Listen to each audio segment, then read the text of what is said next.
Hello, YouTube. This is the Galley La Podcast. The break is over, and we are ready to go. So we're going to be reviewing One Piece Chapter 1092, Tyrek Kuma's Rampage Through the Holy Land. I'm Akainu Fanboy. The other guy is Geboss. Please like and subscribe if you have not, and leave a comment. We would love to hear from you about your thoughts on this week's chapter. So, we have a little Jinbei cover story right there. Geboss, any thoughts? Not really. It seems that Oda's kind of toned down his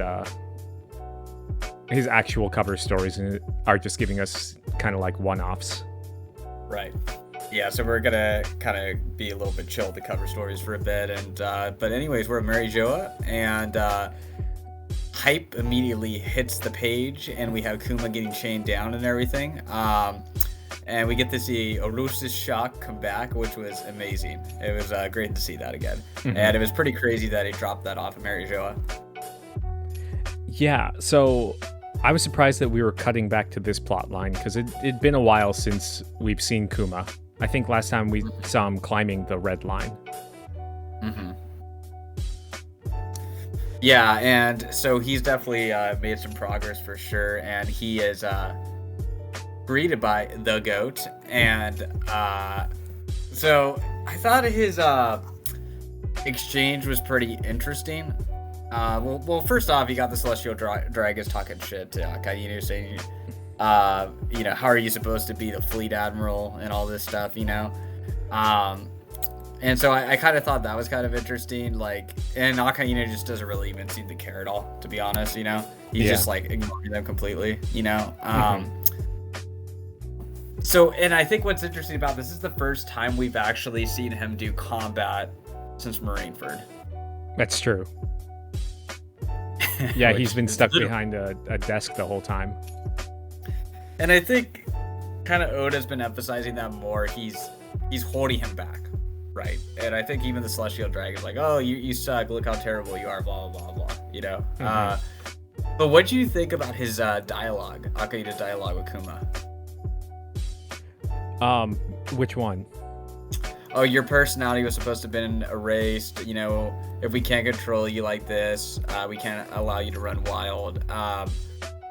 So I guess what I thought interesting, he was, I want to say regret, but he's not as quick to kill him as other people, if that makes sense, Well, I think to me that, at this point, Kuma's supposed to be like this mindless slave that just does as he's commanded. So I think even Akainu at this point is looking at him like he isn't even alive, like he's some sort of malfunctioning robot, essentially. Yeah, right. Mm-hmm. But thinking about that, do you think that there's some sort of Kuma left in there? Because he's definitely acting of his, I think he's acting of his own will to an extent. Yeah, because Akainu seems to have sensed it with him too. Mm-hmm. Yeah, and he white-bearded him with his face. Yeah, we haven't seen Hellhound in a while. So, I think it's fair to say that will be his death blow. Just a slow process of dying from after that, I don't think that's something you could just buff out. Yeah, and then it looks like his leg also got burned off as well. His foot. Yeah. So it's absolutely devastating. He's bleeding out too and everything. Yeah, so later on in the chapter we kind of get a hint about from Bonnie about she knows what happened with Kuma. So I think originally I had thought when he vanished from the Kamabaka Kingdom that he was going to Egghead at that point, but he's at the Red Line, and now I think he's going to Egghead. So do you think he went there to try to kill the Gorosei and then it just turned out to be a failure? Maybe. Yeah, I don't know. Maybe he's just trying to do all he can with his remaining power. and then he realized I can't do it, and maybe he'll probably go to Egghead Island to maybe rescue the Straw Hats. I mean, I think that's an interesting theory that I just kind of came up with as we're talking is, could Kuma be transporting himself to Egghead Island, and his last act is like he gets all the Straw Hats and teleports them out of there, basically? Well, if that's the case, it would be like, we keep bringing up that this is like another Sabaody, and Kuma shows up after Kizaru shows up in Sabaody and teleports the Straw Hats away. So yeah, we could be heading for that. Again, it's like what was it George Lucas said? It's like poetry. It rhymes. Boom. So that's kind of a thought. I mean, we can get back to the idea of what's going to happen at the end of the arc later, but it was interesting. Akainu has Bonnie locked up, and then we still kind of get into this because we did have that mystery for a bit. Is like, why was Akainu so angry that Bonnie got away? Yeah. I mean, we do get to see like this little bit of her flashback, but it still doesn't answer the whole question. And do you think there's like a greater respect or friendship? There's been theories. I think Jibber's mentioning that not like Kuma and him were friends, but they had a closer bond than what we initially thought and everything. Or Akainu and Kuma? Yeah, with Kuma. I don't know, because I don't think that Akainu really respects any kind of pirate. So I don't think so. Okay. Yeah, I'm kind of undecided right now. And then you have that great celestial dragon. You let him escape, and you have the gall to call yourself a fleet admiral. He's just like, I don't care. And then he just kind of goes back to, you've lost your will, your mind, everything. You're just a damn puppet now. I think it was that line where people are speculating, like, he used to be something great and he fell down out of grace, So people are using that panel, I guess, to speculate right there, I just kind of read it like Akainu knew what Kuma went through to be turned into the pacifista. So yeah, I'm not sure. Yeah, so that we kind of move on to the Egghead New World, and we see the weaponized beasts like slowly getting taken out one by one. There's not that many left, and we have some of the marine islands, at the stratum right now, and so they're definitely making a lot of progress on this end. And then we see Luffy and Kizaru clashing, which was sick. Thoughts on this section right here? Well, it makes sense that like Luffy would try and go for Snake Man because it's his faster form against Kizaru. But I mean, it seems like Kizaru's kind of holding his own. He doesn't look too worried about it. Like, he's still like saying, "Oh, I wonder why you're protecting Vegapunk." It's like, so he's just casually chatting with him. He calls him tough, but he does that a lot with, like, when Dehaka's, he's like, "Oh, scary," and then he just obliterates him, right? And then, like, or even he said that about Marco too, and then Marco got angry because he was just messing with him, so he just like rips Luffy through, bro. Yeah. Just like kicks him through the robot, bro. Like, that was crazy. Yeah, that's a lot of power. Yeah. In that, like, to rip through like one of Vegapunk's things with just the force of Luffy's body. Yeah. And then he goes through the stratum and has to go through it twice, as he mentions it later. But that was pretty impressive. So just in terms of power scaling off of this,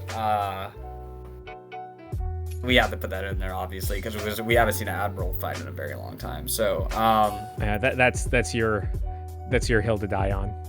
It's true. I'm just saying we haven't seen it in a while, and I will add also that Kaido was taking more hits from a Gear 4 Snake Man I'm just throwing that out there. But what I'm not trying he's to been say... He's been taking Gear 4 attacks for like 50 episodes. No, true. Well, the detail I want to add in there is that Gear 4 is no joke. That's what I'm trying to get across. Yeah. But Kizaru, he gave some damage. I'll just leave it at that, you know? So, we can agree that if Luffy stays in Gear 4, he's not going to beat him. Maybe. Yeah, right. So, I do find that interesting on a power scaling level for sure. And he doesn't look... He just kind of looks like his same trolly self during this part, you know? Which obviously changes later, but... Yeah, so I don't know. What were your thoughts though on the fight as a whole? Just that little. I mean, it was short, but it does show that I'm not the person that writes off the Admirals as like these. I'm not one to overhype them, but or play them down. But I think this shows their power. Because a lot of people have been downplaying them, but yeah. Without I really like King of Lightning a lot, great channel and everything. But I do want to note a couple years back when Katakuri got introduced, he said that because Katakuri could beat Kizaru, and I think this chapter kind of disproves that because of what Snake Man is being treated like right now, you know. So, and obviously this Snake Man stronger than the Snake Man that fought with Katakuri back then. Yeah. So, but getting off of power scaling really quick. there you go. So I think with Kizaru, I think we're seeing the way that I read it. It seems like not regret, but we have that little flashback of him like remembering, like Vegapunk showing him the finished robot like right before it gets destroyed. And then later on, we see him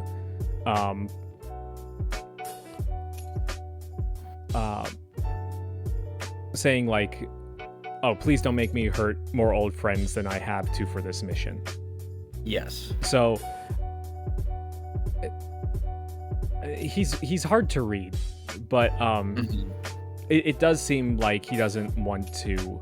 He's just following orders. He doesn't want to get... to have too much collateral damage. Some people interpret that with that Bonnie, that he used to be close to him, with him and Kuma and Bonnie. Yeah. Do you interpret it that way? Yeah, I think so. Because I mean, Kizaru would have had... Probably Kizaru was there when Kuma was getting the pacifista parts put in him because he has Kizaru's laser.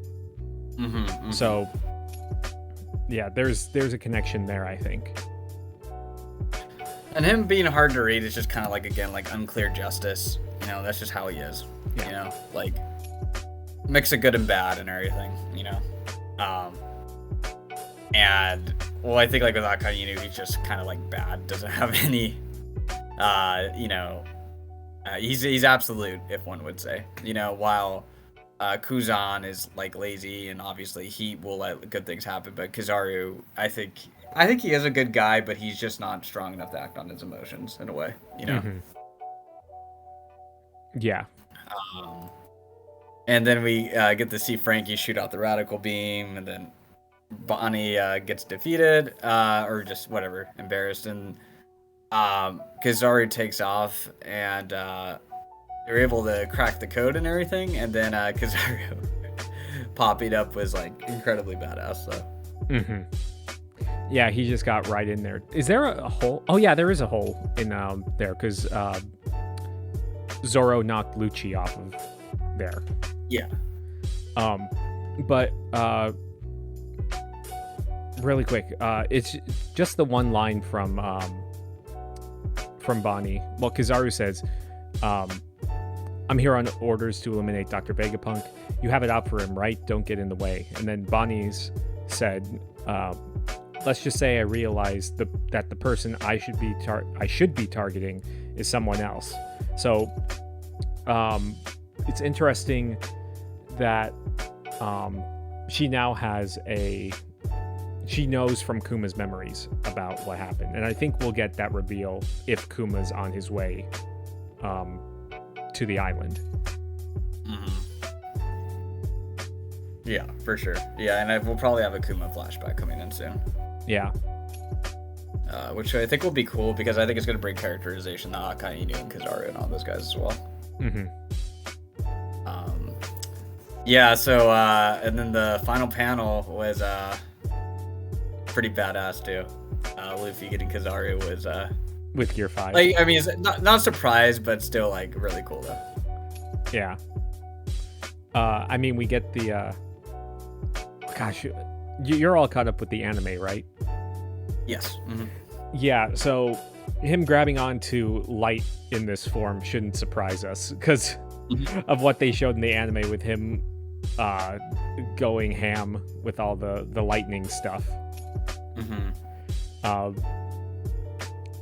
yeah, I don't know how. I feel like there should have been a little bit more. I don't know, a little bit more of a clash with Gear 4 and not have him jump straight to Gear 5, because I don't want it to be like in the Dragon Ball Super anime, they got like upgraded like Super Saiyan God forms, and it's like, oh well, we'll just go straight into these and not use our lower forms at all, and it kind of lessens the other forms in a way. Yeah. That's just my feel, because we never even see Luffy like use like Gear 2 at all, or 3. No, that's a good point. But we might be at the point in the story where he needs to be in these forms. But I think he would be strong enough to put up at least a decent fight with Gear 4 against Kizaru. I mean, more than what we've shown in this chapter. Yeah, and I mean, obviously he's gonna need it for this, you know. And it was just kind of interesting with Kizaru because like you do see him sweating, but he's still kind of trolly at the same time. Oh, there you are. You know. So, and then we see the robot getting activated, the thump thump thump, you know, doom dot dot, right? So, now since we're, I guess, you know, at the Egghead Island chapter, so where are you now? Do you think Kizaru will be defeated? Do you think it will be a standoff? And then the second question, are the Straw Hats more likely to win this or to lose this? And by loss, I don't mean like an absolute defeat. And by victory, I don't even mean an absolute victory. So, yeah. Well, to me, it looks like this ancient robot is going to be like the replacement for the destroyed robot that was just that was carrying the Sunny. So it's interesting that it was activated by Gear 5's presence. I don't know exactly what the implications of that could be, unless like the heartbeat is an actual song like that, like it's a frequency that it can hear or whatever. Because I think I heard some people say like, oh, it recognized his voice or whatever, but I think it's more of the aura of the form. But I don't know, with Kuma potentially coming in, it's difficult to say.